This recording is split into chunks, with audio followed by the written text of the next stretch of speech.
ವೀಕ್ಷಕರೇ, ಕನ್ನಡ ಮಾತೃಭೂಮಿ ವಾರ್ತೆಗಳಿಗೆ ಸ್ವಾಗತ. ನಾನು ಸಂತೋಷಿ ಸರ್ಜೋಳ್ಕರ್. ಮೊದಲಿಗೆ ಹೆಡ್ಲೈನ್ಸ್. ವಿಶ್ವದ ಅತಿ ಕಿರಿಯ ವಯಸ್ಸಿನ ಮುಖ್ಯ ಗುರು ಖ್ಯಾತ ಬಾಬರ್ ಅಲಿಯೊಂದಿಗೆ ಸಂವಾದ. ಕಲಿಕಾಸಕ್ತಿ ಮೂಡಿಸಲು ಸೌಲಭ್ಯದ ಅವಶ್ಯಕತೆ. ಬಾಬರ್ ಅಲಿ.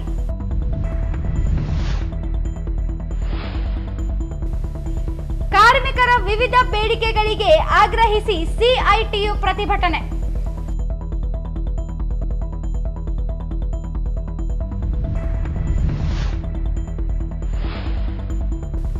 ವಿಧಾನ ಪರಿಷತ್ ಸ್ಥಾನ ಮೀಸಲಾತಿ ಮೇಲೆ ಹಂಚಿಕೆಯಾಗುವುದಿಲ್ಲ. ವಸಂತ್ ಕುಮಾರ್ ಜಾತಿ ಕುರಿತು ಪರಿಶೀಲನೆಯಲ್ಲಿದೆ. ಮಹೇಂದ್ರ ಮಿತ್ರ.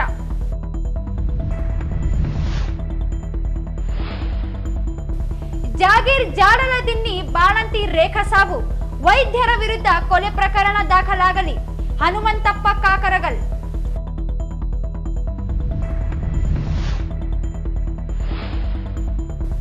ಕನ್ನಡ ಚಟುವಟಿಕೆ ಕಟ್ಟಲು ಕನ್ನಡ ಮಿತ್ರಕೂಟ ರಚನೆ. ಅಶೋಕ್ ಕುಮಾರ್ ಜೈನ್.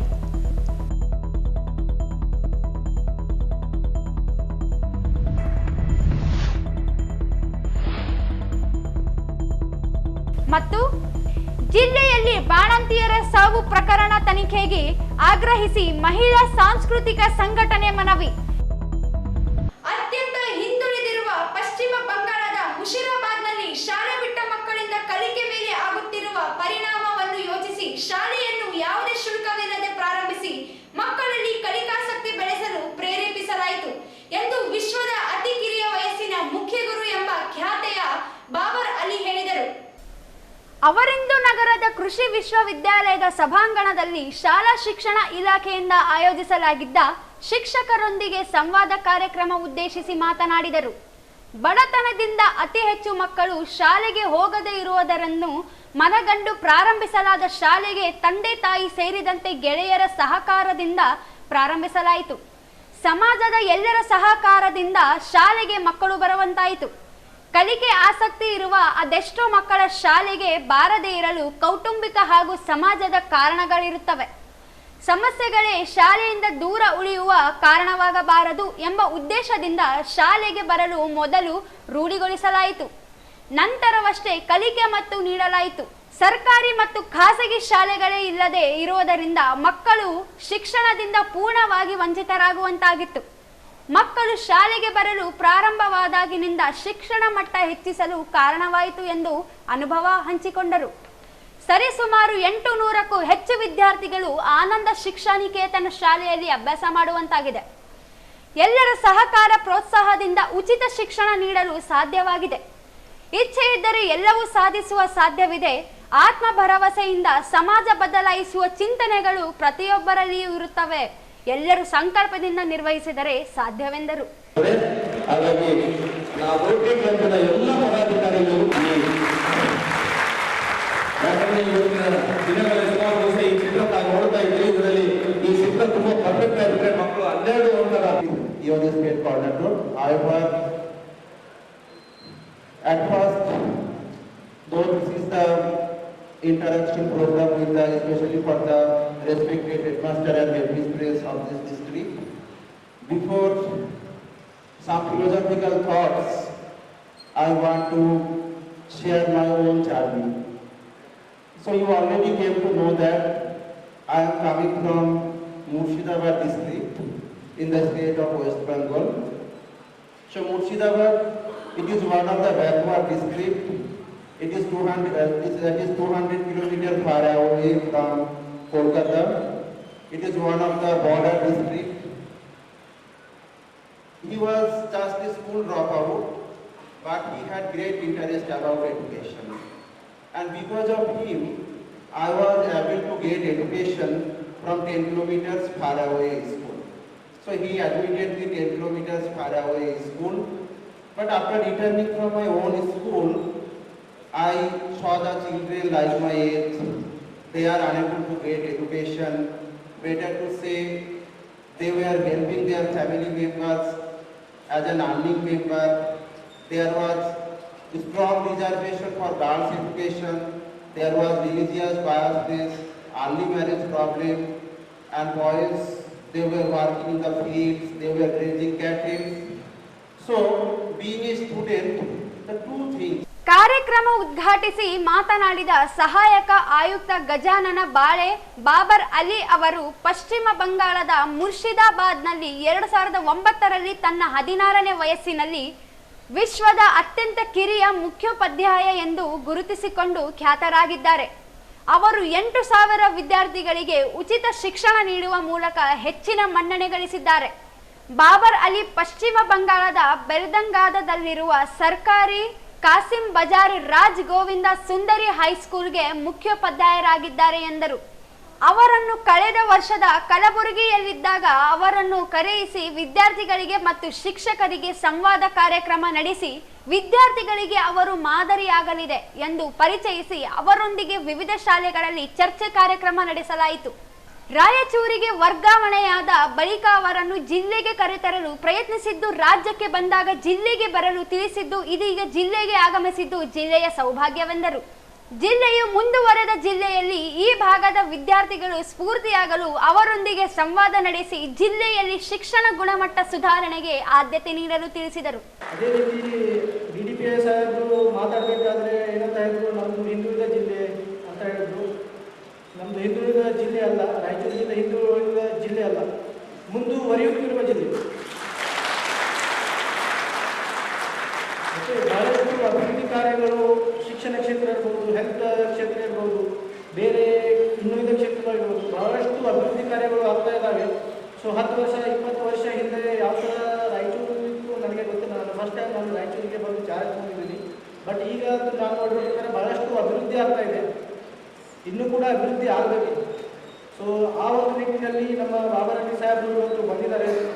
ಅವರಿಗೆ ಕನ್ನಡ ಭಾಷೆ ಬರಲ್ಲ, ಮೂಲತಃ ಅವರು ವೆಸ್ಟ್ ಬೆಂಗಾಲ್ ಅವರು. ಓಕೆ, ಅವರು ಇಂಗ್ಲೀಷ್ ಮತ್ತು ಹಿಂದಿಯಲ್ಲಿ ಮಾತಾಡ್ತಾರೆ. ಭಾಳಷ್ಟು ತಮ್ಮೆಲ್ಲರಿಗೂ ಅರ್ಥ ಆಗುತ್ತೆ ಅಂತ ನಾನು ಅಂದ್ಕೊಂಡಿದ್ದೀನಿ. ಅದ್ರ ಜೊತೆಗೇ ಅವರ ಬಗ್ಗೆ ನಮ್ಮ ಕರ್ನಾಟಕ ರಾಜ್ಯದಲ್ಲಿ PUC first year English text ಬುಕ್ಕಲ್ಲಿ ಅವ್ರ ಬಗ್ಗೆ ಒಂದು ಸ್ಟೋರಿ ಇದೆ, ಪಾಠ ಇದೆ. ಅದಕ್ಕಾಗಿ PUC ಮಕ್ಕಳು ಕೂಡ ಬಂದಿದ್ದಾರೆ. ಸೊ ಈ ಕಾರ್ಯಕ್ರಮ ಆದಮೇಲೆ ಕೆಲವೊಂದು PUC ಕಾಲೇಜ್ಗಳಿಗೆ ಹೋಗಿ ಭೇಟಿ ಕೊಡ್ತಾರೆ. ಸೊ ನೋಡಿ, ಇದೇ ಥರ ಮತ್ತೊಮ್ಮೆ ನಾವು ಅವರಿಗೆ ವಾಪಸ್ ರಾಯಚೂರು ಜಿಲ್ಲೆಗೆ ಕಳಿಸ್ಬೇಕಂದ್ರೆ ಬಹಳ ಪ್ರಯತ್ನ ಪಡಬೇಕು. ಓಕೆ, ಸೊ ಸ್ವಲ್ಪ ಇಂಗ್ಲೀಷ್ನಲ್ಲಿ ಹಿಂದಿಯಲ್ಲಿ ಹೇಳ್ತಾರೆ. ಶಾಲಾ ಶಿಕ್ಷಣ ಇಲಾಖೆ ಅಧಿಕಾರಿ KD ಬಡಿಗೇರ್ ಮಾತನಾಡಿ, ಜಿಲ್ಲೆಯಲ್ಲಿ 2024-2025ನೇ ಸಾಲಿನಲ್ಲಿ SSLCಯಲ್ಲಿ ಈ ಭಾಗದಲ್ಲಿ ಹೆಚ್ಚಿನ ವಿದ್ಯಾರ್ಥಿಗಳು ತೇರ್ಗಡೆಯಾಗಲು ಬಾಬರ್ ಅಲಿ ಅವರು ಸ್ಫೂರ್ತಿಯಾಗಲು ಈ ಕಾರ್ಯಕ್ರಮ ಏರ್ಪಡಿಸಿದ್ದು, ಕಿರಿಯ ವಯಸ್ಸಿನಲ್ಲೇ ಹೆಚ್ಚು ಸಾಧನೆ ಮಾಡಿದ್ದಾರೆ. ಅವರ ಸಾಧನೆ ಮೆಚ್ಚಿ ಸಾಕಷ್ಟು ಪ್ರಶಸ್ತಿಗಳು ಹರಿದು ಬಂದಿದೆ. ಮಾಧ್ಯಮಗಳು ಸಹ ಅವರನ್ನು ಗುರುತಿಸುವ ಮೂಲಕ ಅವರ ಸಾಧನೆ ಪ್ರಪಂಚದಾದ್ಯಂತ ಪರಿಚಯಿಸುವ ಮಾಡಿದ್ದಾರೆ ಎಂದರು. ಜಿಲ್ಲೆಯಲ್ಲಿನ ಶಿಕ್ಷಕರು ಅವರ ಸಂವಾದದಲ್ಲಿ ಭಾಗವಹಿಸಿ ಅವರನ್ನು ಸ್ಫೂರ್ತಿಯನ್ನಾಗಿಟ್ಟುಕೊಂಡು ಶಿಕ್ಷಣ ಗುಣಮಟ್ಟದ ಸುಧಾರಣೆ ಜೊತೆಗೆ ಹೆಚ್ಚಿನ ವಿದ್ಯಾರ್ಥಿಗಳು ಉತ್ತೀರ್ಣರಾಗಲು ಪ್ರಯತ್ನಿಸಬೇಕಾಗಿದೆ ಎಂದು ತಿಳಿಸಿದರು. ಇಲ್ಲ, ನಾನು ರಾಯಚೂರು ಜಿಲ್ಲೆಗೆ ಬರ್ತೇನೆ ಅಂತೇಳಿ ಅವರು ಒಪ್ಪಿಕೊಂಡಿದ್ರು. ಹೀಗಾಗಿ ಅದೊಂದು ಸದುಪಯೋಗವನ್ನು, ಒಂದು ಸುವರ್ಣ ಅವಕಾಶವನ್ನು ನಾವಿವತ್ತು ಬಳಸಿಕೊಂಡಿದ್ದೇವೆ. 2024-25ನೇ ಸಾಲಿನಲ್ಲಿ ಜೂನ್ ಮಾಹೆಯಲ್ಲಿ ಇದೇ ಹಾಲ್ನಲ್ಲಿ ನಾವು ನಮ್ಮ ಶಾಲಾ ಶಿಕ್ಷಣ ಇಲಾಖೆಯ ನಿರ್ದೇಶಕರಾಗಿರ್ತಕ್ಕಂಥ ಸನ್ಮಾನ್ಯ ಶ್ರೀ ಪ್ರಸನ್ನ ಕುಮಾರ್ ಅವರನ್ನ ಸಾರನ್ನು ಕರೆಸಿ ನಿಮಗೊಂದು ಮೋಟಿವೇಶನ್ ಸ್ಪೀಚನ್ನು ನಾವು ಮಾಡಿದ್ವಿ ಇದೇ ಹಾಲ್ನಲ್ಲಿ. 2024-25ನೇ ಸಾಲಿನಲ್ಲಿ ಕೊನೆಯ ಹಂತದಲ್ಲಿ ಡಿಸೆಂಬರ್ ಮಾಹೆಯಲ್ಲಿ ಅಪರೂಪದ ವ್ಯಕ್ತಿಯನ್ನು ಕಳಿಸಿ ನಾವು ನಿಮಗೆ ಒಂದು ಮೋಟಿವೇಶನ್ ಸ್ಪೀಚನ್ನು ಮಾಡ್ತಾ ಇದ್ದೇವೆ ಅಂತೇಳಿ. ಹೀಗಾಗಿ ಈ ಕಾರ್ಯಕ್ರಮದಲ್ಲಿ ಭಾಗವಹಿಸಿರ್ತಕ್ಕಂಥ ಎಲ್ಲರೂ ಭಾಗ್ಯಶಾಲಿಗಳು ಅಂತೇಳಿ ನಾನು ಹೇಳ್ತಾ, ಬಾಬಾ ಸರ್ ಅವ್ರ ಬಗ್ಗೆ ನಾನು ಹೇಳಬೇಕಾಗಿರ್ತಕ್ಕಂಥದ್ದು ಏನು ಅಂತಂದ್ರೆ, ಇವರು ಪಶ್ಚಿಮ ಬಂಗಾಳದ ಅತ್ಯಂತ ಹಿಂದುಳಿದ ಪ್ರದೇಶದ ಜನರಿಗೆ ಶಿಕ್ಷಣವನ್ನು ನೀಡಬೇಕು ಅಂತೇಳಿ ಒಂದು ದೃಢ ಸಂಕಲ್ಪವನ್ನು ಮಾಡಿ ತಮ್ಮ ಮನೆಯ ಹಿತ್ತಲದಲ್ಲಿ ಆನಂದ ಶಿಕ್ಷಾ ಎಂಬ ಶಾಲೆಯನ್ನು ಪ್ರಾರಂಭ ಮಾಡ್ತಾರೆ. ಶ್ರೀಯುತರು ತಮ್ಮ 16ನೇ ವಯಸ್ಸಿನಲ್ಲಿ BBC-ಯಿಂದ ವಿಶ್ವದ ಅತ್ಯಂತ ಕಿರಿಯ ಹೆಡ್ ಮಾಸ್ಟರ್ ಎಂಬ ಹೆಗ್ಗಳಿಕೆಗೆ ಪಾತ್ರರಾಗಿದ್ದಾರೆ. ಶ್ರೇಷ್ಠ ವಾಗ್ಮಿಯಾಗಿರುವ ಇವರು ತಮ್ಮ ಶಿಕ್ಷಣಾಧಿಕಾರಿ ಆರ್ ಇಂದಿರಾ ಮಾತನಾಡಿ, ಯಾವುದಾದರೂ ಒಂದು ಗುರಿ ಇಟ್ಟುಕೊಂಡು ಮುನ್ನಡೆದಾಗ ಯಾವುದೇ ರೀತಿಯ ಅಡ್ಡಿ ಆತಂಕಗಳು ಜೊತೆಗೆ ಬೇರೆ ಕಡೆಗೆ ಗಮನ ಸೆಳೆಯದಂತೆ ಇಟ್ಟ ಗುರಿಯನ್ನು ತಲುಪುವವರೆಗೆ ಮುಂದೆ ಸಾಗಿದಾಗ ಮಾತ್ರ ಗುರಿ ಯಶಸ್ವಿಗೆ ಸಾಧ್ಯವೆಂದರು. ಪ್ರತಿಯೊಬ್ಬರೂ ಇಂತಹ ಸಾಧಕರ ಬೆಂಬಲ ಮತ್ತು ವಿದ್ಯಾರ್ಥಿಗಳಿಗೆ ಮುಂದಿನ ಭವಿಷ್ಯವನ್ನು ತೋರಿಸಲು ಅವಕಾಶಗಳು ಸದುಪಯೋಗ ಪಡೆದುಕೊಂಡು ತಮ್ಮ ಕೆಲಸವನ್ನು ಜವಾಬ್ದಾರಿಯಿಂದ ಮಾಡಬೇಕು ಹಾಗೂ ಇರುವ ಸೌಲಭ್ಯಗಳಲ್ಲಿ ಹೆಚ್ಚು ಕೆಲಸ ಮಾಡಿ ಸಾಧನೆ ಮಾಡುವಲ್ಲಿ ಮುಂದಾಗಬೇಕು ಎಂದರು. ಕೈ ಮುಗಿದು ಕೇಳ್ತೇನೆ, ಹಿಂದುಳಿದ ರಾಜ್ಯ ಹಿಂದುಳಿದ ಜಿಲ್ಲೆ ಅಂತ ಅನ್ಬೇಡಿ. ಆಗಲೇ ಮೊನ್ನೆ ದೇಶಿಯವರಂದ್ರು ಮುಂದುವರಿಯುತ್ತಿರುವ ಭಾರತವನ್ನು ಸಹಿತ ಮುಂದುವರಿಯುತ್ತಿರುವ ಅಂತ ಹೇಳ್ತಾ ಇದ್ದಾರೆ. ಜಿಲ್ಲೆಯನ್ನು ಸಹಿತ ಕಳೆದ 20 ವರ್ಷದಲ್ಲಿದ್ದಂಥ ಜಿಲ್ಲೆ ಇವತ್ತಿಲ್ಲ. ಯಾಕೆ ಹಣೆಪಟ್ಟಿಯನ್ನು ಹಚ್ಚಿ ಮತ್ತಿಷ್ಟು ಇನ್ಫೀರಿಯಾರಿಟಿ ಕಾಂಪ್ಲೆಕ್ಸನ್ನು ಹುಟ್ಟುಹಾಕಬೇಕು? ಸೊ ಮುಂದುವರಿಯುತ್ತಿರುವಂಥ ನಮ್ಮ ಜಿಲ್ಲೆಯಲ್ಲಿ ಸಾಕಷ್ಟು ಚಟುವಟಿಕೆಗಳೆಲ್ಲ ಈ ಥರ ಮೊನ್ನೆ ತಾನೇ ಮಾನ್ಯ ನ್ಯಾಯಮೂರ್ತಿ ಜಸ್ಟಿಸ್ ಶಿವರಾಜ್ ಪಾಟೀಲ್ ಅವರ ಒಂದು ಕಾರ್ಯಕ್ರಮವನ್ನು, ಮುಖ್ಯೋಪಾಧ್ಯಾಯರ ಸಭೆಗಳನ್ನು, ಮರುಸಿಂಚನದಂಥ ಕಾರ್ಯಾಗಾರಗಳನ್ನು ಮತ್ತು ಇವತ್ತು ಒಬ್ಬ ಯಶಸ್ವಿ ಮುಖ್ಯೋಪಾಧ್ಯಾಯರನ್ನ ಪರಿಚಯಿಸುವಂಥ ಕೆಲಸ ಯಾಕೆ ಆಗ್ತಾ ಇದೆ. ಈ ಸಂದರ್ಭದಲ್ಲಿ ಬಿಇಒ ಚಂದ್ರಶೇಖರ್ ಭಂಡಾರಿ, ಎನ್.ಬಿ. ರಂಗಸ್ವಾಮಿ, ಪದವಿ ಪೂರ್ವ ಶಿಕ್ಷಣ ಇಲಾಖೆ ಪ್ರಭಾರಿ ಉಪನಿರ್ದೇಶಕ ರಾಜಶೇಖರ್ ಹೊಕ್ರಾಣಿ, ಭಾರತೀಯ ಜ್ಞಾನ ವಿಜ್ಞಾನ ಸಮಿತಿ ಸಂಚಾಲಕ ಸೈಯದ್ ಹಫೀಜುಲ್ಲಾ ಸೇರಿದಂತೆ ಅನೇಕರು ಇದ್ದರು. ಕಾರ್ಮಿಕರ ವಿವಿಧ ಬೇಡಿಕೆಗಳ ಈಡೇರಿಕೆಗೆ ಆಗ್ರಹಿಸಿ ಸಿಐಟಿಯು ನೇತೃತ್ವದಲ್ಲಿ ಪ್ರತಿಭಟನೆ ನಡೆಸಿದರು. ನಗರದ ಸಾರ್ವಜನಿಕ ಉದ್ಯಾನವನದ ಮೂಲಕ ಜಿಲ್ಲಾಧಿಕಾರಿ ಕಚೇರಿಯವರೆಗೆ ಮೆರವಣಿಗೆ ನಡೆಸಿ ನಂತರ ಮನವಿ ಸಲ್ಲಿಸಿದರು. 29 ಕಾನೂನುಗಳನ್ನು 4 ಸಂಹಿತೆಗಳನ್ನಾಗಿ ಮಾಡಿರುವ ಕೇಂದ್ರದ ಶಾಸನಗಳ ನಿಯಮಾವಳಿಗಳನ್ನು ರಾಜ್ಯ ಸರ್ಕಾರ ಜಾರಿ ಮಾಡಬಾರದು. ಕಾರ್ಮಿಕರ ಪರವಾದ ಕಾನೂನನ್ನು ಜಾರಿಗೆ ತರಬೇಕು. ಬೆಲೆ ಏರಿಕೆ ಆಧಾರದಲ್ಲಿನ ತುಟ್ಟಿ ಭತ್ಯೆಯೊಂದಿಗೆ ಎಲ್ಲ ವಿಭಾಗಗಳಲ್ಲಿನ ಕಾರ್ಮಿಕರಿಗೆ ಸಮಾನ ಕನಿಷ್ಠ ವೇತನ 31,566ರಷ್ಟು ಜಾರಿ ಮಾಡಬೇಕು. ಹೆಚ್ಚಿನ ಕುಶಲತೆಯ ಪ್ರತಿ ಹಂತಕ್ಕೆ 5% ಹೆಚ್ಚಳದ ಕನಿಷ್ಠ ವೇತನ ಹಾಗೂ ಬೆಲೆ ಏರಿಕೆಯ ಸೂಚ್ಯಾಂಕದಲ್ಲಿ ಹೆಚ್ಚಳವಾಗುವ ಪ್ರತಿ ಅಂಶಕ್ಕೂ ಪ್ರತಿ ದಿನಕ್ಕೆ 6 ಪೈಸೆ ತುಟ್ಟಿ ಭತ್ಯೆ ಹೆಚ್ಚಳವನ್ನು ನೀಡಬೇಕು ಮತ್ತು ಒಂದೇ ಬಾರಿ ಎಲ್ಲ ಶೆಡ್ಯೂಲ್ ಎಂಪ್ಲಾಯ್ಮೆಂಟ್ಗಳಿಗೆ ಕನಿಷ್ಠ ವೇತನ ಪರಿಷ್ಕರಣೆ ಮಾಡಿ ಜಾರಿ ಮಾಡಬೇಕು ಎಂದು ಒತ್ತಾಯಿಸಿದರು. ರಾಜ್ಯದಲ್ಲಿ ಕಾರ್ಖಾನೆ ಕಾಯ್ದೆಗೆ ಮತ್ತು ವಾಣಿಜ್ಯ ಸಂಸ್ಥೆಗಳ ಕಾಯ್ದೆ, ಕೈಗಾರಿಕಾ ವಿವಾದಗಳ ಕಾಯ್ದೆ, ನಿಶ್ಚಿತ ಕಾಲಾವಧಿ ಕಾರ್ಮಿಕರ ನೇಮಕಕ್ಕೆ ಅವಕಾಶ ನೀಡುವ ಮಾದರಿ ಸ್ಥಾಯಿ ಆದೇಶಗಳಿಗೆ ಕಾರ್ಮಿಕ ವಿರೋಧಿ ತಿದ್ದುಪಡಿಗಳನ್ನು ವಾಪಸ್ಸು ಪಡೆಯಬೇಕು. ಕಾಯಂ ಅಲ್ಲದ ನೌಕರರ ಘೋಷಣೆಯನ್ನು ಹೆಚ್ಚಿಸುವ ಕಾರ್ಮಿಕ ಸೇವೆಗಳ ವಿವಿಧ್ಯೋಷ ಸಹಕಾರ ಸಂಘದ ರಚನೆಯನ್ನು ಕೈಬಿಟ್ಟು conferment of permanent status bar temporary workmen ಕಾಯ್ದೆಯನ್ನು ಜಾರಿ ಮಾಡಿ ಕರ್ನಾಟಕ ಸರ್ಕಾರದ ಸೇವಾ ನಿಯಮಾವಳಿಗಳಿಗೆ ತಿದ್ದುಪಡಿ ತಂದು ಗುತ್ತಿಗೆ ಮತ್ತು ಹೊರಗುತ್ತಿಗೆ ಕಾರ್ಮಿಕರನ್ನು ಕಾಯಂ ಮಾಡಬೇಕು. ಕಾಯಂ ಮಾಡುವ ತನಕ ಸಮಾನ ಕೆಲಸಕ್ಕೆ ಸಮಾನ ವೇತನವನ್ನು ನೀಡಬೇಕು ಎಂದು ಮನವಿ ಮಾಡಿದರು. ಎಲ್ಲ ಜಿಲ್ಲೆಗಳಲ್ಲೂ ಕಾರ್ಮಿಕ ನ್ಯಾಯಾಲಯಗಳನ್ನು ಸ್ಥಾಪಿಸಬೇಕು. ಅಕ್ರಮ ಲೇ ಆಫ್ ಲೌಕಟ್ ರಿಟ್ರೆಚ್ಮೆಂಟ್ ಅನುಮತಿಸಬಾರದು. ಮಹಿಳೆಯರನ್ನು ರಾತ್ರಿ ಪಾಳಿಯಲ್ಲಿ ಮತ್ತು ಅಪಾಯಕಾರಿ ಕೆಲಸಗಳಲ್ಲೂ ದುಡಿಸಿಕೊಳ್ಳಲು ನೀಡಿರುವ ರಿಯಾಯಿತಿ ರದ್ದು ಮಾಡಬೇಕು. ಎಲ್ಲ ವಿಭಾಗದ ದುಡಿಯುವ ಮಹಿಳೆಯರಿಗೆ ಕನಿಷ್ಠ ವರ್ಷದಲ್ಲಿ 12 ದಿನಗಳು ಸಂಬಳ ಸಹಿತ ಮುಟ್ಟಿನರತೆಯನ್ನು ಜಾರಿಗೊಳಿಸಬೇಕು ಎಂದು ವಿವರಿಸಿದರು. ಹಮಾಲಿ ಕಾರ್ಮಿಕರು, ಬೀದಿ ಬಾದಿ ವ್ಯಾಪಾರಿಗಳು, ಟೈಲರ್ಗಳು, ಮೆಕ್ಯಾನಿಕ್ಗಳು, ಮನೆಗೆಲಸ ಮಹಿಳೆಯರು, ಟೈಲರ್ಗಳು ಸೇರಿ ವಿವಿಧ ವಿಭಾಗಗಳಿಗೆ ಈಗಾಗಲೇ ಕಾರ್ಮಿಕ ಇಲಾಖೆ ರೂಪಿಸಿರುವ ಅಸಂಘಟಿತ ಕಾರ್ಮಿಕರ ಕಲ್ಯಾಣ ಕಾರ್ಯಕ್ರಮಗಳಿಗಾಗಿ ಮತ್ತು ಭವಿಷ್ಯ ನಿಧಿ ಯೋಜನೆ ಜಾರಿಗಾಗಿ ಕನಿಷ್ಠ 500 ಕೋಟಿ ಹಣವನ್ನು ಬಜೆಟ್ನಲ್ಲಿ ನೀಡಬೇಕು ಸೇರಿದಂತೆ ಇತರ ಬೇಡಿಕೆ ಈಡೇರಿಕೆಗೆ ಆಗ್ರಹಿಸಿದರು.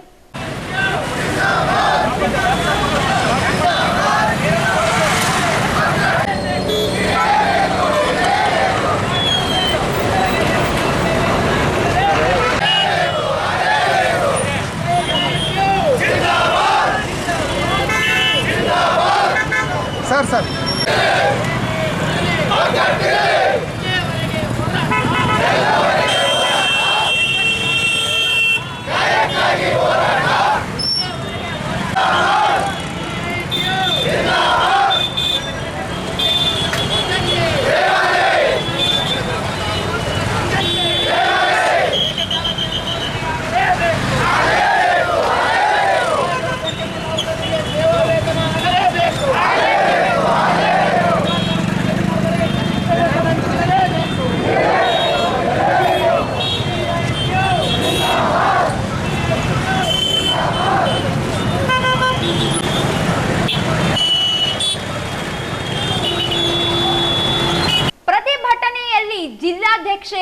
ಪದ್ಮ, ಪ್ರಧಾನ ಕಾರ್ಯದರ್ಶಿ ಡಿಎಸ್ ಶರಣಬಸವ, ಶಬ್ಬೀರ್ ಜಾಲಹಳ್ಳಿ, ಗಿರಿಯಪ್ಪ ಪೂಜಾರ್, ಶರ್ಫುದ್ದೀನ್ ಪೋತ್ನಾಳ್, ಅನ್ವರ್, ಮಹಮ್ಮದ್ ಹನೀಫ್ ಸೇರಿದಂತೆ ಕಾರ್ಮಿಕರು ಭಾಗವಹಿಸಿದ್ದರು.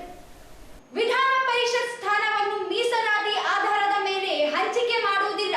ವಿಧಾನ ಪರಿಷತ್ ಸದಸ್ಯ ಎ ವಸಂತ್ ಕುಮಾರ್ ಇವರ ಜಾತಿ ಆಧಾರದ ಮೇಲೆ ಪರಿಷತ್ ಸ್ಥಾನ ನೀಡಿಲ್ಲ ಎಂದು ಡಾಕ್ಟರ್ ಅಂಬೇಡ್ಕರ್ ಪರಿಶಿಷ್ಟ ಜಾತಿಗಳ ಒಕ್ಕೂಟದ ರಾಜ್ಯಾಧ್ಯಕ್ಷ ಮಹೇಂದ್ರ ಕುಮಾರ್ ಮಿತ್ರ ಹೇಳಿದರು. ಅವರಿಂದು ಮಾಧ್ಯಮಗೋಷ್ಠಿ ಉದ್ದೇಶಿಸಿ ಮಾತನಾಡಿ, ಎ ವಸಂತ್ ಕುಮಾರ್ ಇವರು ಪರಿಶಿಷ್ಟ ಜಾತಿಯ ಪಟ್ಟಿಯಲ್ಲಿ ಕ್ರಮ ಸಂಖ್ಯೆ 61ರಲ್ಲಿ ಬರುವ ಮಾದಿಗ ಉಪಜಾತಿ ಪ್ರಮಾಣ ಪತ್ರ ಪಡೆದಿದ್ದು ಮಾದಿಗ ಸಮುದಾಯದವರೇ ಆಗಿದ್ದಾರೆ. ವಸಂತ್ ಕುಮಾರ್ ಜಾತಿಯ ಕುರಿತಂತೆ ಪಿ ನರಸಪ್ಪ ವಕೀಲರು ಸಲ್ಲಿಸಿದರು. ದೂರು ಜಿಲ್ಲಾಧಿಕಾರಿಗಳಿಗೆ ಸಲ್ಲಿಕೆಯಾಗಿ ಸಮಾಜ ಕಲ್ಯಾಣ ಇಲಾಖೆಯ ಮೂಲಕ ಜಾರಿ ನಿರ್ದೇಶನಾಲಯ ವಿಚಾರಣಾ ಹಂತದಲ್ಲಿದೆ.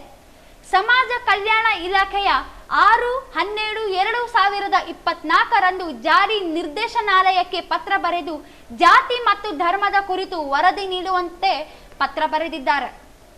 1956ರಲ್ಲಿ ರಾಜ್ಯಗಳ ಪುನರ್ ವಿಗಂಡನೆ ಕಾಯ್ದೆ ಜಾರಿಯಾದ ಬಳಿಕ ಕಲಬುರಗಿ, ರಾಯಚೂರು, ಬೀದರ್ ಜಿಲ್ಲೆಗಳು ಮೈಸೂರು ರಾಜ್ಯಕ್ಕೆ ಸೇರ್ಪಡೆಯಾದವು.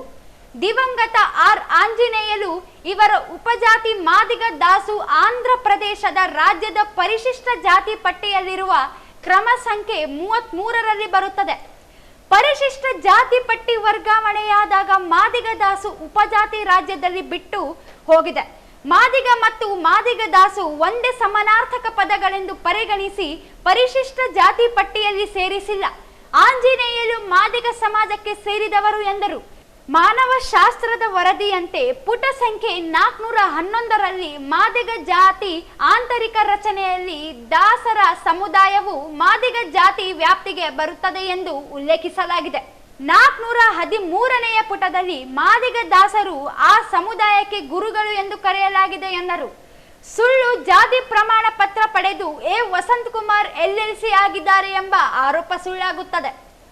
ಎ ವಸಂತ್ ಕುಮಾರ್ ಜಾತಿಯ ಕುರಿತಂತೆ ಎಸ್ ಮಾರಪ್ಪ ಇವರು ಮಾದಿಗ ಜಾತಿಯವರಲ್ಲ ಎಂದು ಆರೋಪಿಸಿದ್ದಾರೆ. ಅವರು ದೂರುದಾರಲ್ಲ. ಜಾತಿ ಕುರಿತಾಗಿ ಇನ್ನು ಜಾತಿ ಪರಿಶೀಲನಾ ಸಮಿತಿಯಿಂದ ವಿಚಾರಣೆ ನಡೆಯದೆ ಮುಂಚೆಯೇ ಸಮಾಜದವರಲ್ಲ ಎನ್ನುವುದು ಸರಿಯಿಲ್ಲ ಎಂದರು. ಶೆಡ್ಯೂಲ್ ಕಾಸ್ಟ್ ಸರ್ಟಿಫಿಕೇಟ್ ತಗೊಂಡಿದ್ದಾರೆ ಮಾದಿಗ ಅಂತೇಳಿ, ಇದು ಎಲ್ಲಿ ತನಕ ಕಂಟಿನ್ಯೂ ಆಗ್ತದೆ ಅಂತಂದ್ರೆ ಇದನ್ನ ಯಾರಾದ್ರೂ ರದ್ದು ಮಾಡಿಲ್ಲ ಅಂತಂದ್ರೆ ಅಲ್ಲಿ ತನಕ ಕಂಟಿನ್ಯೂ ಇರ್ತದ. ಸೊ ಸದ್ಯ ಈಗ ಕೇಸು DCBC ಮುಂದೆ ಪೆಂಡಿಂಗ್ ಇದೆ. ವಸಂತ್ ಕುಮಾರ್ ಅವ್ರಿಗೆ ನಾನು ನೋಟಿಸ್ ಹೋಗಿಲ್ಲ ನಾನು, ಮತ್ತು ಅವ್ರಿಗೆ ಭೇಟಿಯಾಗಿದ್ದೆ ನಾನು. ಸೊ ಏನಂತ ಅಂತಂದ್ರೆ ಇವರು ಪಿ ನರಸಪ್ಪ ಅವರು ಕಂಪ್ಲೇಂಟ್ ಬರೆದಿದ್ದನ್ನ ADC ಅವರು ಸೋಷಿಯಲ್ ವೆಲ್ಫೇರ್ ಬರೆದಿದ್ದಾರೆ. ಸೋಷಿಯಲ್ ವೆಲ್ಫೇರ್ ಅವರು directorate of civil rights enforcement ಬರೆದಿದ್ದಾರೆ. ಸದ್ಯ ಇನ್ನೊಂದು ಪೆಂಡಿಂಗ್ ಇದೆ ಮ್ಯಾಟರ್. ಅದು ಡಿಸೈಡ್ ಆದಮೇಲೆ ಅದು ಏನಾಗ್ತದೆ ಅಂತ ಮುಂದೆ ನೋಡೋಣ ಸರ್. ಮತ್ತು ಅವ್ರ ಕೇಸ್ನು ನಾವೇ ಹ್ಯಾಂಡಲ್ ಮಾಡ್ತಾ ಇದ್ದೀವಿ ಸರ್. ಇದೇ ಎಸ್ ಮಾರಪ್ಪ ಅವರು ಏನು ಇವರು ಮಾದಿಗಲ್ಲ ಅಂತ ಅಲಿಗೇಷನ್ ಮಾಡ್ತಾರಲ್ಲ, ತಮಗೆಲ್ಲ ಮಾಹಿತಿ ಇರ್ಬೇಕು. 2016-17ರಲ್ಲಿ ಮಂದಕೃಷ್ಣ ಮಾದಿಗ ಅವರು ಇಲ್ಲೇ ಬಂದು ಪ್ರೆಸ್ ಮೀಟ್ ಮಾಡಿದರು. ಮಲ್ಲಿಕಾರ್ಜುನ ಖರ್ಗೆ ಅವರು ವಿರುದ್ಧ ಇಲ್ಲೇ ಪ್ರೆಸ್ ಮೀಟ್ ಮಾಡಿದ ಸಂದರ್ಭದಲ್ಲಿ ವಸಂತ್ ಕುಮಾರ್ ಪಕ್ಕದಲ್ಲೇ ಇದ್ರು. ಈಗ ಅವ್ರು ಹೇಳೋ ಪ್ರಕಾರ ವಲಯದಾಸರಾಗಿದ್ರೆ ಅವ್ರು ಯಾಕೆ ಬಂದು MRHS ಮತ್ತೆ ಮಾದಿಗ ತಂಡವ್ರಾಗ ಶಾಮೀಲ್ ಆಗ್ತಿದ್ರು? ಅವತ್ತೇ ಅಬ್ಜೆಕ್ಷನ್ ಮಾಡ್ಬೋದಾಗಿತ್ತು. ಸೊ ಇವರು ಪಿ ನರಸಪ್ಪ ಅವರು 1919ನಲ್ಲೂ ಅಲಿಗೇಷನ್ ಮಾಡಿದ್ದಾರೆ, 2016ನಲ್ಲೂ ಅಲಿಗೇಷನ್ ಮಾಡಿದ್ದಾರೆ, ಮತ್ತೆ 2024ನಲ್ಲೂ ಅಲಿಗೇಷನ್ ಮಾಡಿದ್ದಾರೆ. ಇದರಿಂದ ಏನಂತ ಅಂತಂದ್ರೆ ಮಾದಿಗ ಸಮಾಜದವರು ಇನ್ನೊಬ್ರು ಮತ್ತೆ ಮಿನಿಸ್ಟರ್ ಆಗೋ ಚಾನ್ಸಸ್ ಐತೆ ಅಂತ ನನಗೂ ಮಾಹಿತಿ ಐತಿ. ಸೊ ಆ ಕಾರಣಕ್ಕಾಗಿ ಇದು ದುರುದ್ದೇಶದಿಂದ SC ಕೋಟಾದಲ್ಲೇ ಇನ್ನೊಬ್ರು ಮಂತ್ರಿ ಆಗ್ತಾರೆ ಅಂತ ಕೇಸಿ ಹೋಗ್ಕೊಂಡು ನಡೆದೋ ಸರ್. ಈಗ ಸರ್ ಅದೇ ನಾನು ಇನ್ನ ಕ್ಲಾರಿಫಿಕೇಶನ್ ಕಂಪ್ಲೀಟ್ ತಗೊಂಡೆ ನಿಮ್ಗೆ ಹೇಳಿದ್ದೀನಿ ಸರ್. ನಾನು ಯಾಕಂತಂದ್ರೆ ಸಂಬಂಧ ಇಲ್ಲ ಅಂತಿರಲ್ಲ, ನಿಮಗೂ ಕೂಡ ಸಂಬಂಧ ಇಲ್ಲ. ಕಾರ್ಯಕರ್ತರಿಗೆ ವಸಂತಪುರ ಬಗ್ಗೆ ಮಾತಾಡಕ್ಕೆ ಯಾವ ಸಂಬಂಧ ನಿಮ್ಗೆ ಹೇಳಿರಲ್ಲ, ನಿಮಗೂ ಕೂಡ ಸಂಬಂಧ ಇಲ್ಲ ವಿಷಯ. ಇವತ್ತು ಸಂಬಂಧಪಟ್ಟದ ಕಂಪ್ಲೀಟ್ ಅನ್ಟಚಬಲ್ ಕಮ್ಯುನಿಟೀಸ್ ಎಷ್ಟೇ ಇದ್ದಾವೆ ಸರ್, ಎಲ್ಲ ರೆಪ್ರೆಸೆಂಟೇಟಿವ್ ಅನ್ನೋದು ಇರ್ತದ ಸರ್. ಅದು ಲಿಮಿಟೇಷನ್ ಇದೆ ಸರ್. ಅವ್ರ ಬಗ್ಗೆ ಆಗಿದ್ರೆ ಅವ್ರು ಕ್ಲಾರಿಫಿಕೇಶನ್ ಕೊಡ್ಲಿಲ್ಲ ವಸಂತ್ ಕುಮಾರ್ ಅವರೇ ಕೊಡ್ಬೇಕಂತಂದ್ರೆ ಪಿ ನರಸಪ್ಪ ಅವ್ರು ಮಾಡ್ಲಿ. ಕಂಪ್ಲೇಂಟ್ ಯಾರಿದ್ದಾರೆ ಶೆಡ್ಯೂಲ್ ಕಾಸ್ಟ್ ಫೆಡರೇಷನ್ ಕಂಪ್ಲೀಟ್. ಈ ಸಂದರ್ಭದಲ್ಲಿ ಹುಸೇನ್ ಪಲಕನಮರಡಿ ಇದ್ದರು. ದೇವದುರ್ಗ ತಾಲೂಕಿನ ಜಾಗೀರ ಜಾಡರದಿನ್ನಿ ಗ್ರಾಮದ ಬಾಣಂತಿ ರೇಖಾ ಸಾವಿನ ಪ್ರಕರಣದಲ್ಲಿ ದೇವದುರ್ಗ ತಾಲೂಕು ವೈದ್ಯಾಧಿಕಾರಿ ಸೇರಿ 2 ನರ್ಸ್ಗಳು ವೈದ್ಯ ಡಾಕ್ಟರ್ ಗಂಗಾಧರ್ ವಿರುದ್ಧ ಕೊಲೆ ಪ್ರಕರಣ ದಾಖಲಿಸಿ ತನಿಖೆ ಕೈಗೊಳ್ಳಬೇಕೆಂದು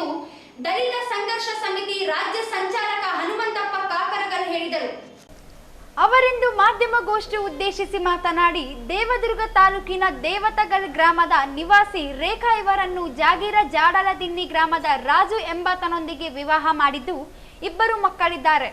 3ನೇ ಹೆರಿಗೆ ತವರಿಗೆ ಹೋಗಿದ್ದಾಗ ಹೆರಿಗೆ ನೋವು ಕಂಡಿದ್ದರಿಂದ ದೇವದುರ್ಗ ತಾಲೂಕು ಆಸ್ಪತ್ರೆಗೆ ಕರೆದುಕೊಂಡು ನವೆಂಬರ್ 12ರಂದು ಕರೆದುಕೊಂಡು ಹೋದಾಗ ನರ್ಸ್ಗಳಾದ ಜ್ಯೋತಿ ಮತ್ತು ಲಕ್ಷ್ಮಿ ಎಂಬುವವರು ಪರೀಕ್ಷೆ ಮಾಡಿಸಿ ಎಲ್ಲವೂ ಸರಿಯಾಗಿದ್ದು ಮನೆಗೆ ಕರೆದುಕೊಂಡು ಹೋಗಲು ಸೂಚಿಸಿದ್ದಾರೆ.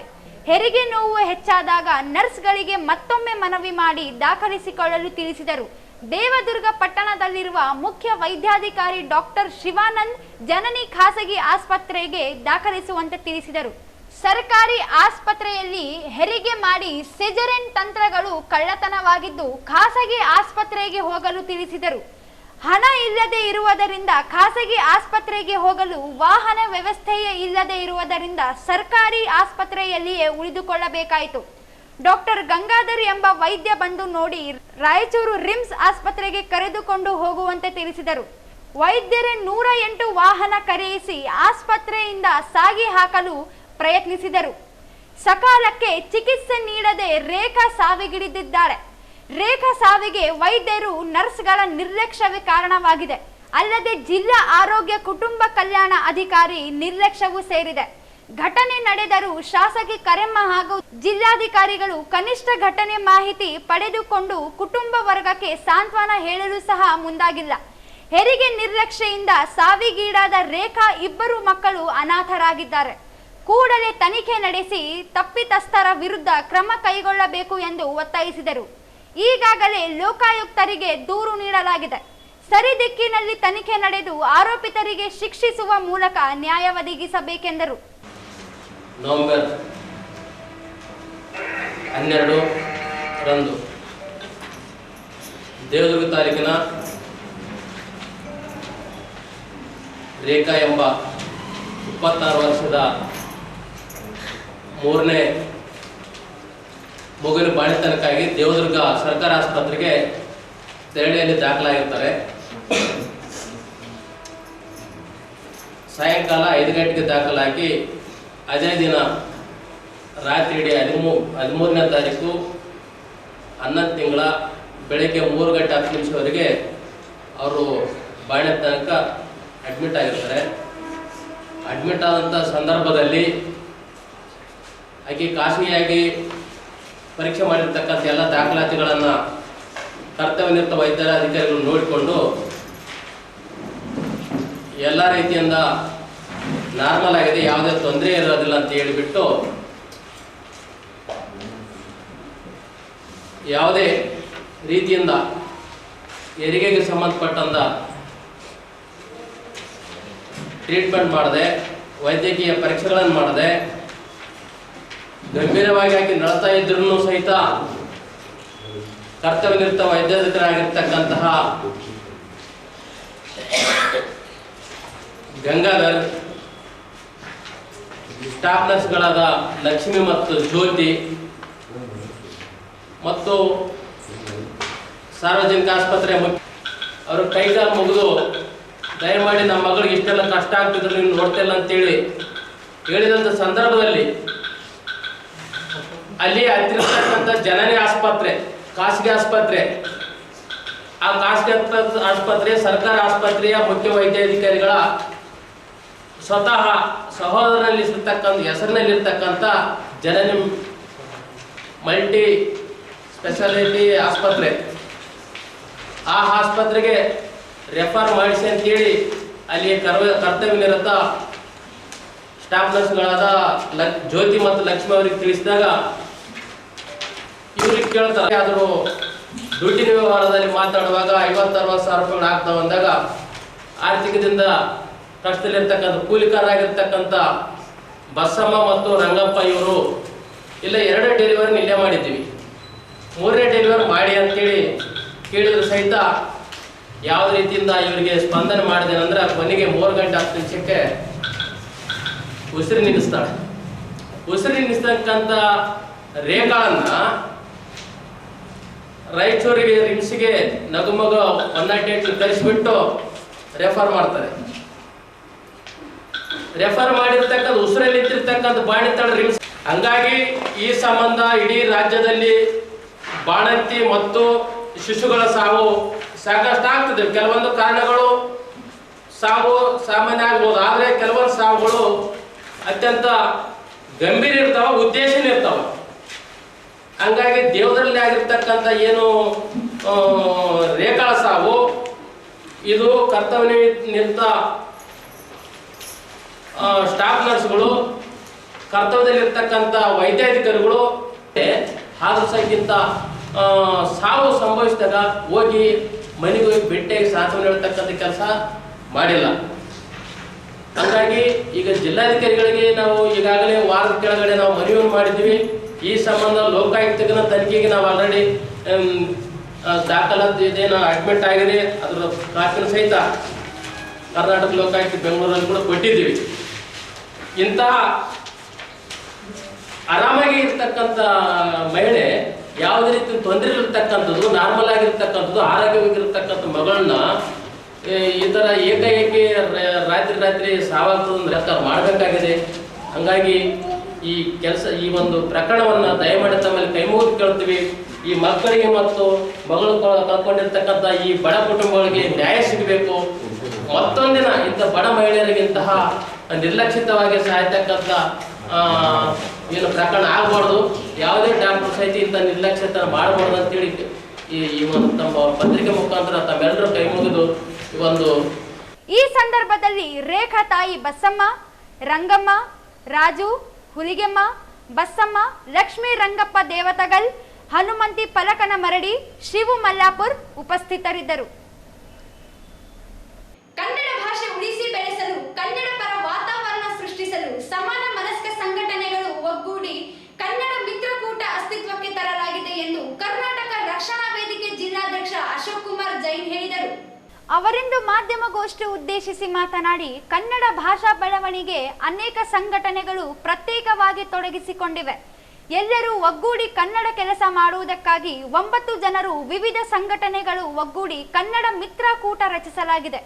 ಮುಂದಿನ ದಿನಗಳಲ್ಲಿ ಕನ್ನಡ ಪರ ಕೆಲಸ ಮಾಡಲು ಯೋಚಿಸಲಾಗಿದೆ ಎಂದರು.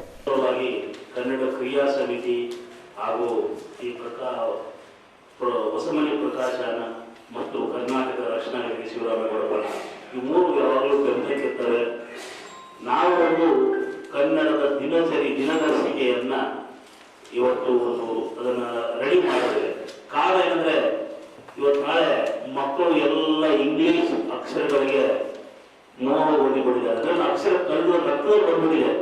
ಈ ಕನ್ನಡ ಅಕ್ಷರಗಳನ್ನ ಎಲ್ಲಿ ಮರೆಮಾಚಬಾರದು, ಕನ್ನಡ ಅಂಕಿಗಳನ್ನ ನಿಜವಾಗ್ಲೂ ಯಾವಾಗಲೂ ಕನ್ನಡದಲ್ಲಿ ಇರಲಿ ಅಂತಕ್ಕಂಥ ಉದ್ದೇಶದೊಂದಿಗೆ ಇಡೀ ಕನ್ನಡಮಯ ನಮ್ಮ ದಿನದರ್ಶಿಕೆ ಕ್ಯಾಲೆಂಡರ್ ಇಡೀ ಕನ್ನಡಮಯವನ್ನು ಅವರು ಮಾಡಿದ್ದೇವೆ. ಬಹಳಷ್ಟು ಒಂದು ಕನ್ನಡದ ಬಗ್ಗೆ ಒಂದು ಕಾಳಜಿ ಗಡಿಭಾಗದಲ್ಲಿ ಈ ಒಂದು ಆದಷ್ಟು ಸಾಧ್ಯ ಆದರೆ ಈ ನಮ್ಮ ಪ್ರಾಥಮಿಕ ಕನ್ನಡ ಶಾಲೆಗಳ ಒಂದು ಕೊಡುವುದು ಈ ಒಂದು ದಿನಚರಿ ಅಂತಕ್ಕಂಥದನ್ನ, ಈ ದಿನದರ್ಶಿಕೆಯನ್ನ. ಹಾಗಾಗಿ ನಾವು ಬಹಳ ಇದರ ಬಗ್ಗೆ ಒಂದು ಆಸಕ್ತಿ ವಹಿಸಿದ್ದೇವೆ. ಮುಂದಿನ ದಿನಗಳಲ್ಲೂ ಕೂಡ ಒಂದು ಕನ್ನಡ ಕಾರ್ಯಕ್ರಮವನ್ನು ಮಾಡೋಕ್ಕೆ ಇಲ್ಲಿರ್ತಕ್ಕಂಥ ಎಲ್ಲರೂ ನಾವು ಸಕ್ರಿಯವಾಗಿ ಭಾಗವಹಿಸ್ತೇವೆ. ಬಹಳಷ್ಟು ಆಲೋಚನೆಗಳಿದ್ದಾವೆ.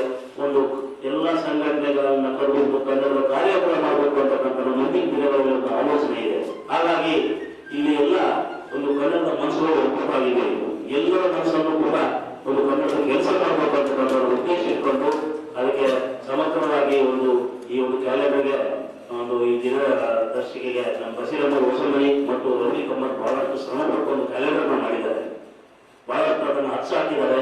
ಕನ್ನಡದಲ್ಲಿ ಮಾಡಿದ್ದೀವಿ. ಹಾಗಾಗಿ ಇನ್ನು ಮುಂದೆ ಕನ್ನಡ ಕಾರ್ಯಕ್ರಮಕ್ಕೆ ಯಾವಾಗಲೂ ಕನ್ನಡ ಮಿತ್ರರು ಮುಂದೆ ಇಷ್ಟಪಡ್ತಾ ಇದ್ದೀನಿ. ನಮಸ್ಕಾರಗಳು. ಈ ಸಂದರ್ಭದಲ್ಲಿ ಕನ್ನಡದ ದಿನದರ್ಶಿಕೆಯನ್ನು ಬಿಡುಗಡೆಗೊಳಿಸಲಾಯಿತು. ಈ ಸಂದರ್ಭದಲ್ಲಿ ಬಶೀರ್ ಅಹಮದ್ ಹೊಸ್ಮನಿ, ರಫೀಕ್ ಅಹಮದ್, ಚಂದ್ರಶೇಖರ್, ರಾಮಣ್ಣ ಮ್ಯಾದರ್, ಮಲ್ಲಿಕಾರ್ಜುನ, ನಿಜಾಮುದ್ದೀನ್ ಇದ್ದರು. ಮಟಮಾರಿ ಹಾಗೂ ಸಿಂಧನೂರಿನಲ್ಲಿ ನಡೆದ ಬಾಣಂತಿಯರ ಸಾವಿನ ಪ್ರಕರಣ ತನಿಖೆ ನಡೆಸಬೇಕು ಎಂದು ಒತ್ತಾಯಿಸಿ ಅಖಿಲ ಭಾರತ ಮಹಿಳಾ ಸಾಂಸ್ಕೃತಿಕ ಸಂಘಟನೆ ಜಿಲ್ಲಾ ಘಟಕದಿಂದ ಜಿಲ್ಲಾಧಿಕಾರಿಗಳಿಗೆ ಮನವಿ ಸಲ್ಲಿಸಿದರು. ಗಾರಲದಿನ್ನಿ ಮೂಲದ ಈಶ್ವರಿ ವಯಸ್ಸು 32 ಹೆರಿಗೆಗೆಂದು ಮಟಮಾರಿ ಪ್ರಾಥಮಿಕ ಆರೋಗ್ಯ ಕೇಂದ್ರಕ್ಕೆ ದಾಖಲಾಗಿದ್ದರು. ಡಿಸೆಂಬರ್ 15ರಂದು ಸಾಮಾನ್ಯ ಹೆರಿಗೆಯಾಗಿತ್ತು. ಬಳಿಕ ಮನೆಗೆ ತೆರಳಿದಾಗ ರಕ್ತಸ್ರಾವ, ಜ್ವರ ಹಾಗೂ ಆಯಾಸದಿಂದ ಮತ್ತೆ ಆರೋಗ್ಯ ಕೇಂದ್ರಕ್ಕೆ ಕರೆತರಲಾಗಿತ್ತು. ತದನಂತರ ರಿಮ್ಸ್ ಆಸ್ಪತ್ರೆಗೆ ದಾಖಲಿಸಲಾಗಿತ್ತು. ಆದರೆ ಚಿಕಿತ್ಸೆ ಫಲಕಾರಿಯಾಗದೆ ಅವರು ಸಾವನ್ನಪ್ಪಿದ್ದಾರೆ. ಸಿಂಧನೂರಿನಲ್ಲಿ 4 ಜನ ಬಾಣಂತಿಯರು ಸೇರಿ ಕಳೆದ 3 ತಿಂಗಳಲ್ಲಿ ಜಿಲ್ಲೆಯಲ್ಲಿ ಒಟ್ಟು 10 ಜನ ಬಾಣಂತಿಯರು ಮೃತಪಟ್ಟಿದ್ದಾರೆ ಎಂದು ವರದಿಯಾಗಿದೆ. ಮೃತರ ಮಕ್ಕಳು ಅನಾಥವಾಗಿದ್ದು ಮನಕಲಕುವ ಘಟನೆಯಾಗಿದೆ. ಹೆರಿಗೆಗಾಗಿ ಸರ್ಕಾರಿ ಆಸ್ಪತ್ರೆಗಳನ್ನು ಅರಿಸಿಕೊಂಡು ಬರುವ ಗ್ರಾಮೀಣ ಪ್ರದೇಶದ ಬಡ ಮಹಿಳೆಯರು ಸರಿಯಾದ ಆರೋಗ್ಯ ಸೌಲಭ್ಯಗಳು ಸಿಗದೆ ಈ ರೀತಿ ಅನಾಯಾಸವಾಗಿ ಜೀವ ಕಳೆದುಕೊಳ್ಳುತ್ತಿದ್ದಾರೆ ಎಂದು ದೂರಿದರು. ಸರ್ಕಾರಿ ಆಸ್ಪತ್ರೆಗಳಲ್ಲಿ ಇಂದಿಗೂ ಕೂಡ ಅವಶ್ಯಕತೆಗನುಗುಣವಾಗಿ ನುರಿತ ವೈದ್ಯರು, ವೈದ್ಯಕೀಯ ಸಿಬ್ಬಂದಿಯ ಕೊರತೆ ಇದೆ. ಜೊತೆಗೆ ಆಧುನಿಕ ಯಂತ್ರಗಳು, ಮೂಲಭೂತ ಸೌಲಭ್ಯಗಳಲ್ಲಿ ಇದರಿಂದಾಗಿ ಬಡ ಮಹಿಳೆಯರ ಪಾಲಿಗೆ ಸರ್ಕಾರಿ ಆಸ್ಪತ್ರೆಗಳೇ ಸಾವಿನ ಕೂಪಗಳಾಗುತ್ತಿವೆ. ಪ್ರಸವ ಪೂರ್ಣ ಮತ್ತು ಪ್ರಸವ ನಂತರದ ತಾಯಂದಿರ ಸಾವುಗಳು ಹೆಚ್ಚುತ್ತಿವೆ. ಪರಿಸ್ಥಿತಿ ಹೀಗಿದ್ದರೂ ಕೂಡ ಸರ್ಕಾರ ಮಾತ್ರ ಆರೋಗ್ಯ ಬಜೆಟ್ ಅನ್ನು ವರ್ಷದಿಂದ ವರ್ಷಕ್ಕೆ ಕಡಿತಗೊಳಿಸುತ್ತಲೇ ಇದೆ. ಖಾಸಗೀಕರಣಕ್ಕೆ ದಾರಿ ಮಾಡಿಕೊಡುತ್ತಿವೆ. ಇರುವ ಅಲ್ಪ ಸ್ವಲ್ಪ ಸರ್ಕಾರಿ ಯೋಜನೆಗಳು ಕೂಡ ಬಡ ಮಹಿಳೆಯರ ಪಾಲಿಗೆ ಗಗನ ಕುಸುಮಗಳಾಗಿವೆ. ಇಂತಹ ಹೀನ ಪರಿಸ್ಥಿತಿಗೆ ಬಡ ಜೀವಗಳೇ ಬಲಿಪಶುಗಳು. ಬಡ ಜನರ ಆರೋಗ್ಯದ ಬಗ್ಗೆ ಸರ್ಕಾರದ ದಿವ್ಯ ನಿರ್ಲಕ್ಷ್ಯವನ್ನು ಖಂಡಿಸಿದರು. ಸರ್ಕಾರ ಕೂಡಲೇ ಎಚ್ಚೆತ್ತುಕೊಂಡು ಬಾಣಂತಿಯರ ಸಾವಿನ ಬಗ್ಗೆ ಸೂಕ್ತ ತನಿಖೆ ನಡೆಸಿ ತಪ್ಪಿತಸ್ಥರ ವಿರುದ್ಧ ಕಠಿಣ ಕ್ರಮ ಕೈಗೊಳ್ಳಬೇಕು. ಮೃತರ ಕುಟುಂಬಕ್ಕೆ ಸೂಕ್ತ ಪರಿಹಾರವನ್ನು ಒದಗಿಸಬೇಕು ಹಾಗೂ ವೈದ್ಯರು, ಅಗತ್ಯ ಸಿಬ್ಬಂದಿ ಮತ್ತು ಸರ್ಕಾರಿ ಆಸ್ಪತ್ರೆಗಳಿಗೆ ಮೂಲಭೂತ ಸೌಲಭ್ಯಗಳನ್ನು ಒದಗಿಸಬೇಕು ಎಂದು ಒತ್ತಾಯಿಸಿದರು. ಈ ಸಂದರ್ಭದಲ್ಲಿ ಜಿಲ್ಲಾ ಸಂಘಟನಾಕಾರರಾದ ಸರೋಜ ಗೋನವಾರ್, ಸದಸ್ಯರಾದ ನಾಗವೇಣಿ, ನಾಗಲಕ್ಷ್ಮಿ ಹಾಗೂ ಅನ್ನಪೂರ್ಣ ಉಪಸ್ಥಿತರಿದ್ದರು. ಕೊನೆಯಲ್ಲಿ ಮತ್ತೊಮ್ಮೆ ಹೆಡ್ಲೈನ್ಸ್. ವಿಶ್ವದ ಅತಿ ಕಿರಿಯ ವಯಸ್ಸಿನ ಮುಖ್ಯ ಗುರು ಖ್ಯಾತ ಬಾಬರ್ ಅಲಿಯೊಂದಿಗೆ ಸಂವಾದ. ಕಲಿಕಾಸಕ್ತಿ ಮೂಡಿಸಲು ಸೌಲಭ್ಯದ ಅವಶ್ಯಕತೆ. ಬಾಬರ್ ಅಲಿ.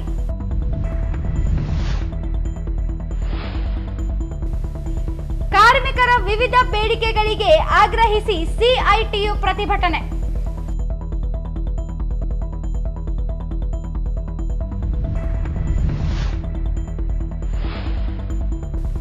ವಿಧಾನ ಪರಿಷತ್ ಸ್ಥಾನ ಮೀಸಲಾತಿ ಮೇಲೆ ಹಂಚಿಕೆಯಾಗುವುದಿಲ್ಲ.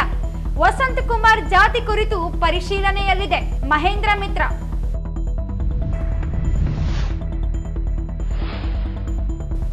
ಜಾಗೀರ್ ಜಾಡಲದಿನ್ನಿ ಬಾಣಂತಿ ರೇಖಾ ಸಾವು. ವೈದ್ಯರ ವಿರುದ್ಧ ಕೊಲೆ ಪ್ರಕರಣ ದಾಖಲಾಗಲಿ. ಹನುಮಂತಪ್ಪ ಕಾಕರಗಲ್.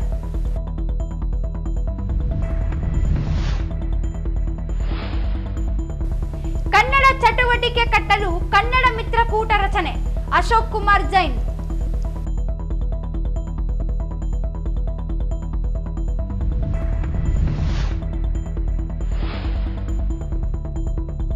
ಮತ್ತು ಜಿಲ್ಲೆಯಲ್ಲಿ ಬಾಣಂತಿಯರ ಸಾವು ಪ್ರಕರಣ ತನಿಖೆಗೆ ಆಗ್ರಹಿಸಿ ಮಹಿಳಾ ಸಾಂಸ್ಕೃತಿಕ ಸಂಘಟನೆ ಮನವಿ.